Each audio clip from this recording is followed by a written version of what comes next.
Len aby bol, že vyzerám normálne a hrám to nie krivo.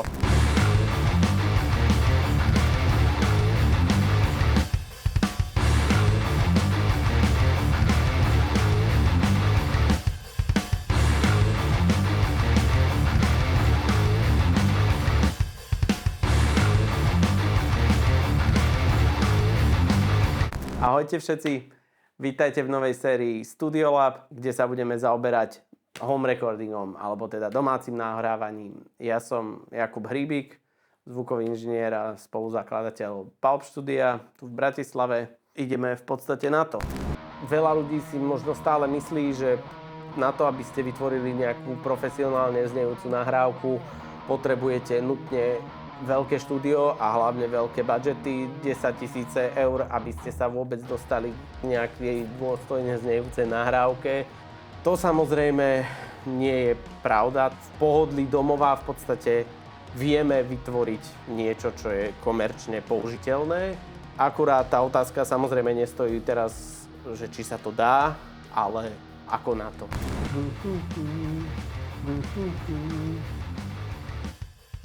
Na mojom stole vidíte nejaký v podstate bežný domáci setup, ktorý pozostáva z počítača, zvukovej karty externej, pripojenej teda cez USB alebo akýmkoľvek iným portom podľa typu, ktorá je vlastne ako keby prostredníkom medzi tým fyzickým svetom zvuku, kedy na mikrofón niečo naspievame alebo na gitare niečo zahráme, ideme cez zvukovú kartu.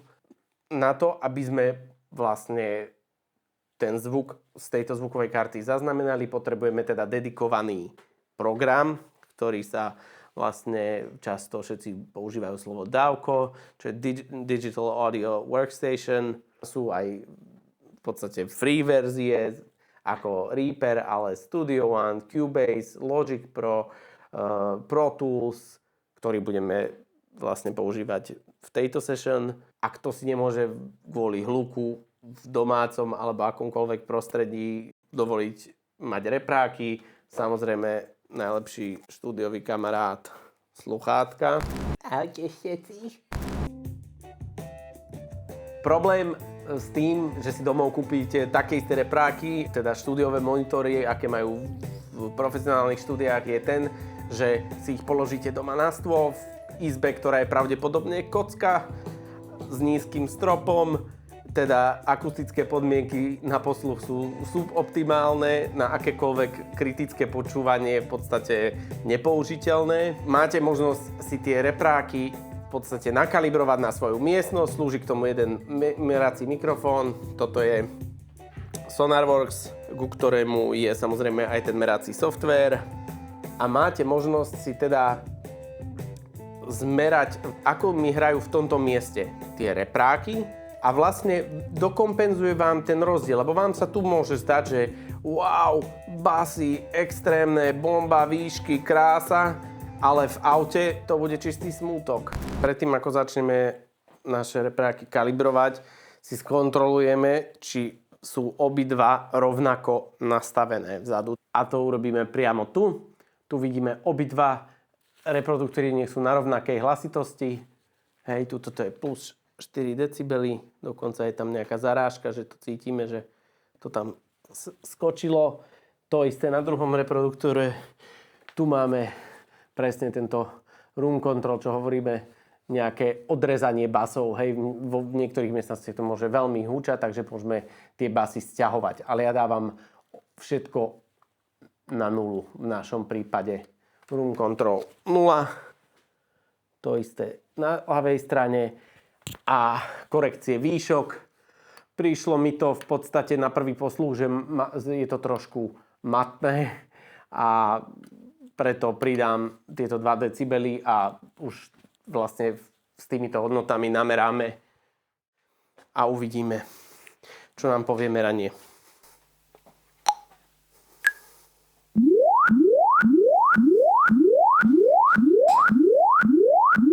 Môže sa stať, že ten hlasitosť mikrofónu nie je dostatočná, iba to pridáte.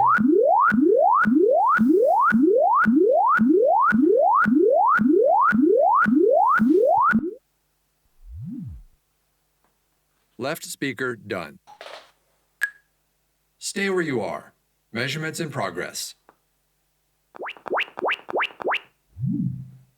Dôležité je zapamätať si, že tento mikrofón, každý merací potrebuje 48 V napájanie, čo je v podstate v praxi jedno stlačenie tlačítka na vašej zvukovej karte. Úplne nejakým základným pravidlom je, aby teda tie vaše reproduktory boli rovnostranný trojuholník.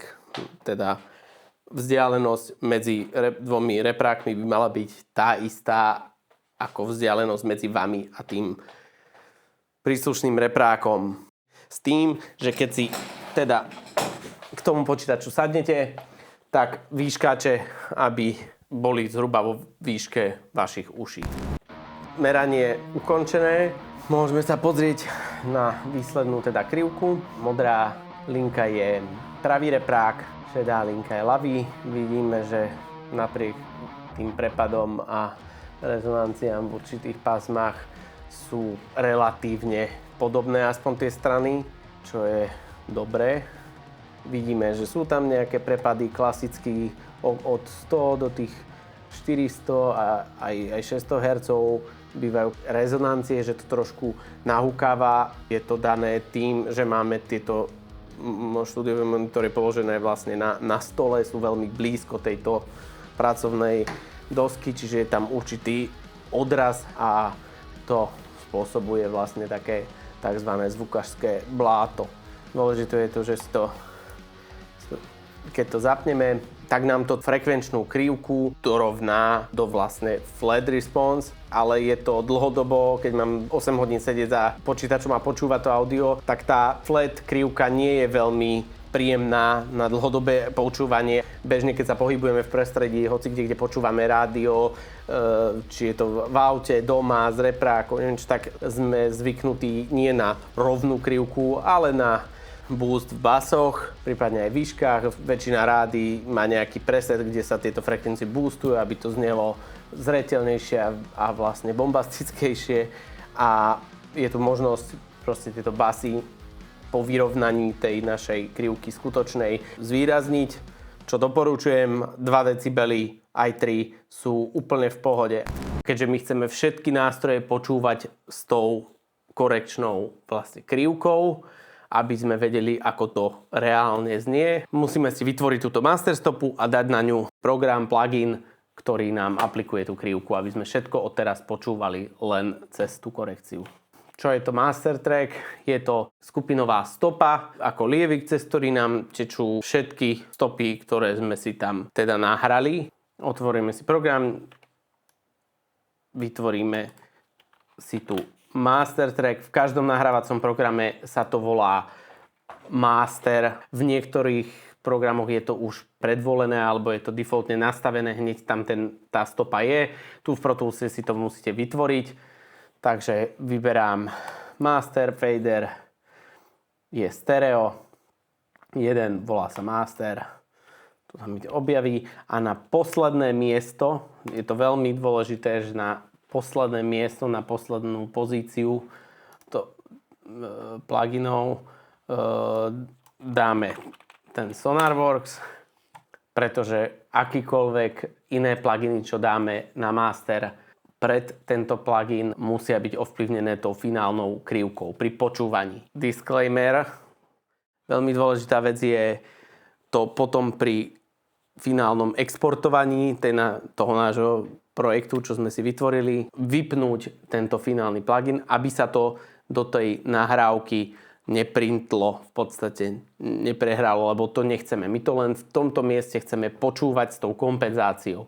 Ale keby sme to tam nechali zapnuté, tak to vlastne tú ekvalizačnú krivku zhrá do toho výsledného súboru a bude to presne to, čo sme nechceli. Bude to hrať absolútne divne a absolútne neverne tomu nášmu projektu. Teraz som ho teda dal na poslednú pozíciu, vyberiem svoj kalibračný profil, muzikér, šup, zapínam. Všetko je, ako som si to tam nastavil po kalibrácii. A teraz v podstate môžeme nahrávať a už to počúvame cez ten náš kalibračný profil. Dobre, vlásky mám frajerské. Super. Dobre. Nachádzame sa v podstate v našom nahrávacom programe. Ja používam Avid Pro Tools. Čo používate vy je absolútne jedno, lebo tento koncept, hlavne nastavení pred nahrávaním, je aplikovateľný na akékoľvek dávko, alebo teda nahrávací program. Vytvoríme si v podstate novú nahrávaciu session. Ja tu už mám pre účel tohto nahrávania jednu vytvorenú. Najdôležitejšie, čo si pozrieme, je v nastavení Playback Engine a teda hodnotu nastavenie hardwareového bufferu. Hardwareový buffer je bežne vlastne od tých 32 samplov až do 1024 samplov a pri nahrávaní sa snažíme mať ten buffer nastavený na čo najnižšiu možnú hodnotu bez toho, aby sa nám teda počítač sekal, keď stlačíme prehrávanie alebo nahrávanie.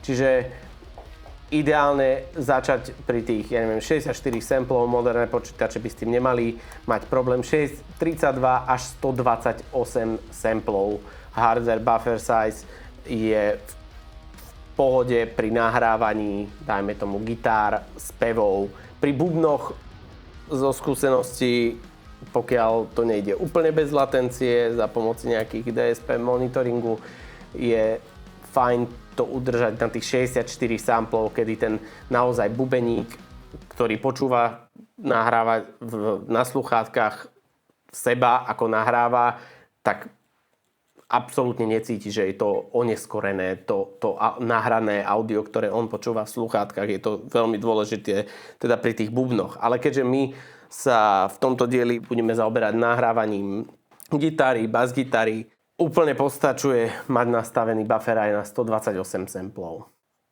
Samozrejme musíme mať vybranú správne výstupné zariadenie, teda našu zvukovku v tomto menu. Či je to Logic, Cubase, toto menu je veľmi podobné. Vlastne setup, playback engine alebo audio setup a playback device, väčšinou zariadenie, ktoré to prehráva, nahráva, musíme tam vidieť tú našu zvukovku, ktorá je teda v našom prípade Arturia Minifuse 4, veľmi fajn, dostupná zvukovka na domáce nahrávanie a ideme na to. Takže gitara, nachádzame sa vlastne v našom nahrávacom programe, v mojom teda prípade je to tento Pro Tools. Ideme do menu track alebo stopa, alebo akokoľvek sa to u vás volá, ale pravdepodobne sa to inak volať nebude. Dáme novú stopu, nahrávame gitaru, je to monosignál. To znamená, nie je to pravá, ľavá strana, ako pri výstupe z klávesov. Nazveme si to gitara.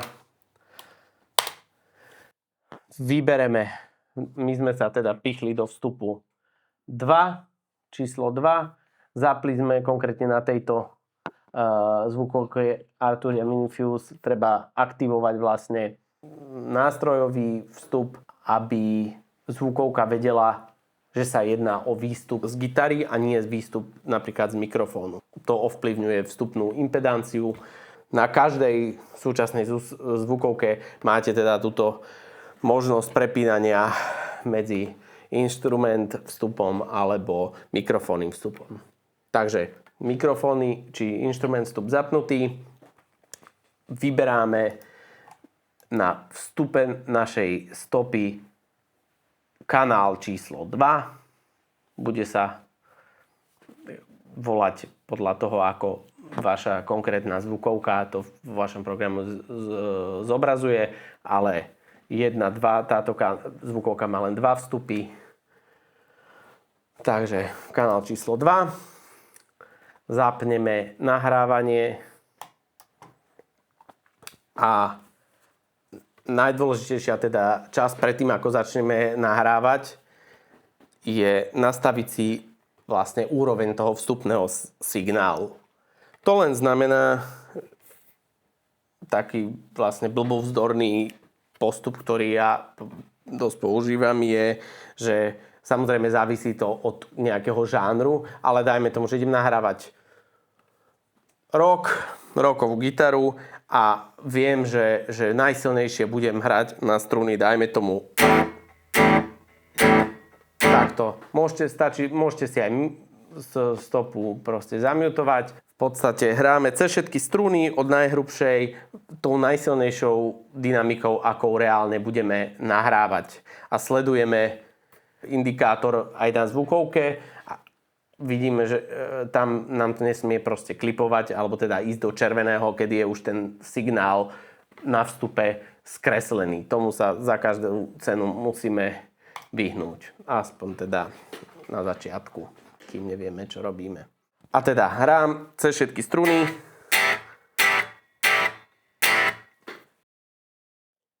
Pík, ideálne. Chceme to nahrať čo najhlasnejšie, bez toho, aby nám to skreslovalo. Využiť čo najväčšiu, vlastne celú bitovú hĺbku pri nahrávaní, ale neskreslovať ten signál. Čiže pri takomto sa snažím aby keď hrám takto silno, ísť do -6. Pri tomto silnom hraní je veľmi safe varianta.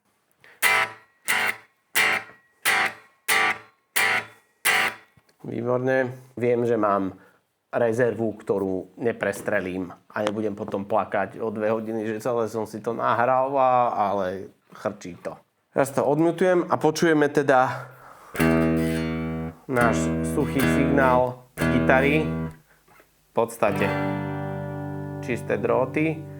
Potrebujeme na to zavesiť nejaký plugin alebo vlastne virtuálnu simuláciu gitarového aparátu.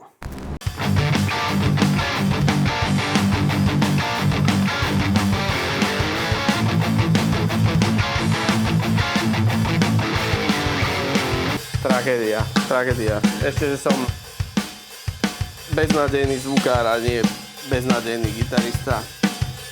Každý nahrávací program, každé dávko má vlastne nejaké svoje tzv. Stock pluginy. Stock znamená, že už sú tam predinštalované, sú v cene toho nahrávacieho programu a v dnešnej dobe sú už dokonca použiteľné. Niekedy to bol dosť smútok. Ja som si na túto moju gitarovú stopu zavesil plugin od firmy Bogren Digital, ktorý není teda zadarmo, ale je, myslím si, dostupný na to, že vlastne simuluje, alebo je to naprofilovaný zvuk aparátu Mesa Boogie Dual Rectifier Revision C, takže cena aparátu mnohonásobne určite presahuje cenu tohto pluginu a znie to fakt super na tento účel, rock, metal, čokoľvek. Signál mám nastavený a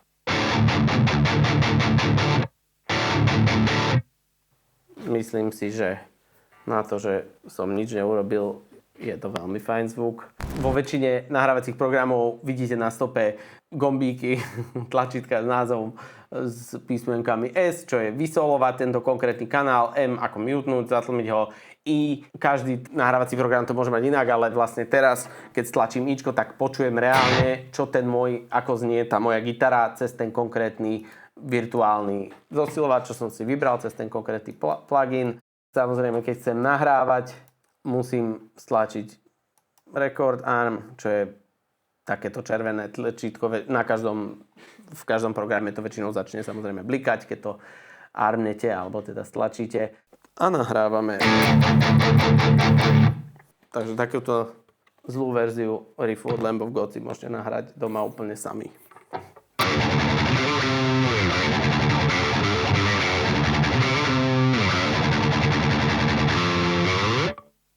Gitaru sme si nejak nahrali a úplne v podstate tým istým spôsobom nahráme aj elektrickú bas-gitaru. Idem si po basénku. No a už tam není baterka. Chcel som sa zdvihnúť, ale v kľude si počkám, kým mi môj šarmantný asistent Peter donesie basu, ktorá nepotrebuje baterku. A nastavujeme úroveň signálu. Takisto ten pík pri base držať aspoň do tých -6. Výhodou pri basgitare konkrétne nahrávania spôsobom direct inject alebo direct input je to, že vieme zosnímať ako keby basové frekvencie v tom najväčšom rozlíšení priamo z toho nástroja. Keď ako náhle by sme nahrávali bas-gitarový aparát, tak môže to byť nejaký charakter toho zvuku, sa nám môže viac páčiť, ale tie basové frekvencie chceme vždy znamenať čo najčistejšie. Preto napríklad aj v štúdiovej praxi je úplne teda bežné, že sa nahráva bas-gitara systémom direct input, že sa ten signál z bas-gitary rozdvojuje, nahrávame direct input plus sa nahrávajú mikrofóny, ktoré sú teda na bas-gitarovom aparáte, aby sme mali to najlepšie z obidvoch svetov. Pro Tools má konkrétne napríklad SoundZamp, ktorý mnoho bas-gitaristov určite aj používa. Ja použijem konkrétne zase od Bogren Digital plugin, ktorý sa volá Bassnob. V podstate je to simulácia Ampegu, v podstate čistá basa alebo skreslená.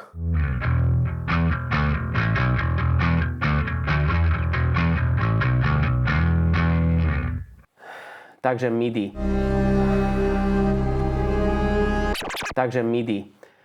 MIDI je vlastne komunikačný protokol, ktorý nám umožňuje využívať takéto MIDI ovládače, ako mám na stole, aj keď sa to teda môže javiť, že je to ako synťák, je to len MIDI kontroler, to znamená, nemá žiadny fyzický výstup, pravý ľavý kanál, ktorý by som nahral a navolil si nejaký zvuk preset, ako máte na svojich synťákoch, ktoré používate. Klávesáci sú s tým samozrejme už do veľkej miery oboznámení, ale protokol MIDI slúži na to, aby som vedel zapísať do súboru vlastne všetko, čo robím na tomto ovládači.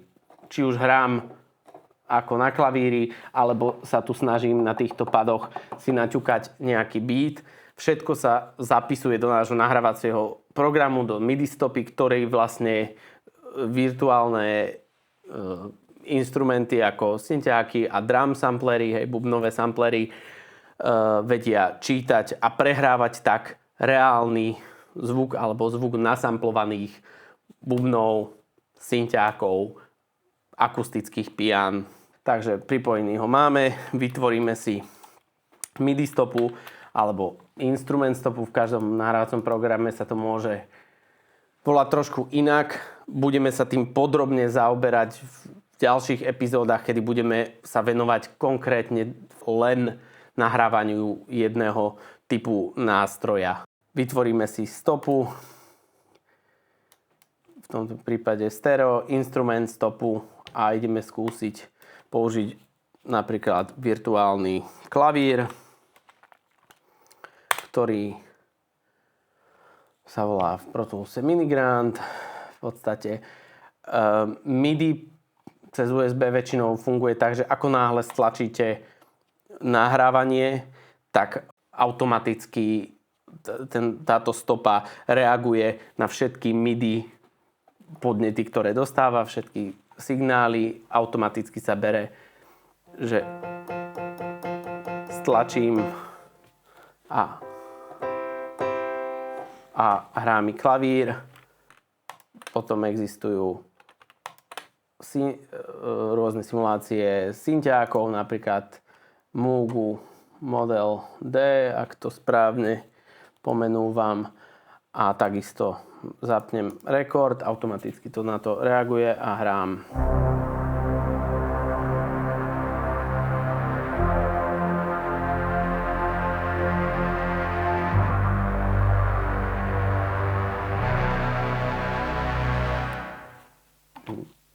Zázrak. Najväčšou výzvou býva v domácich podmienkach si nahrať samozrejme bicie. Nahrať reálnu sadu je v podstate nereálne v domácich podmienkach a na to nám slúžia vlastne drum samplery, ktoré sú takisto virtuálne nástroje v našom programe nahrávacom, kde si vlastne vytvoríme umelú stopu bicích, ktorá znie akokoľvek chceme. či elektronický, alebo ako živá, rocková, jazzová, akákoľvek sada.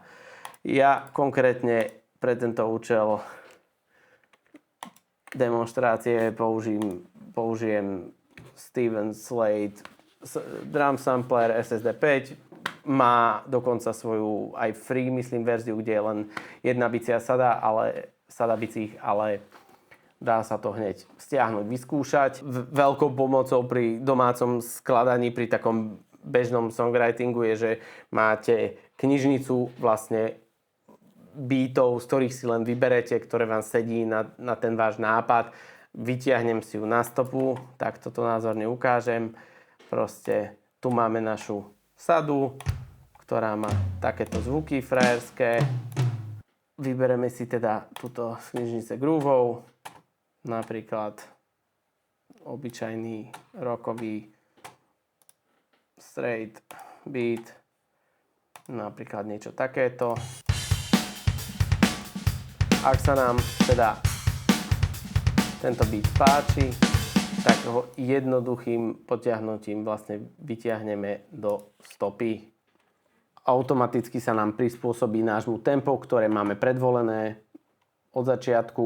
Vieme to voľne, toto tempo meniť a ten beat sa nám vďaka teda formátu MIDI prispôsobuje tým tempom, čiže mám tu 180 BPM, dám 190, automaticky sa mi to svrkne, napasuje priamo na doby a hrá mi to v tom tempe. Sme ready si nahrať svoje prvé demo.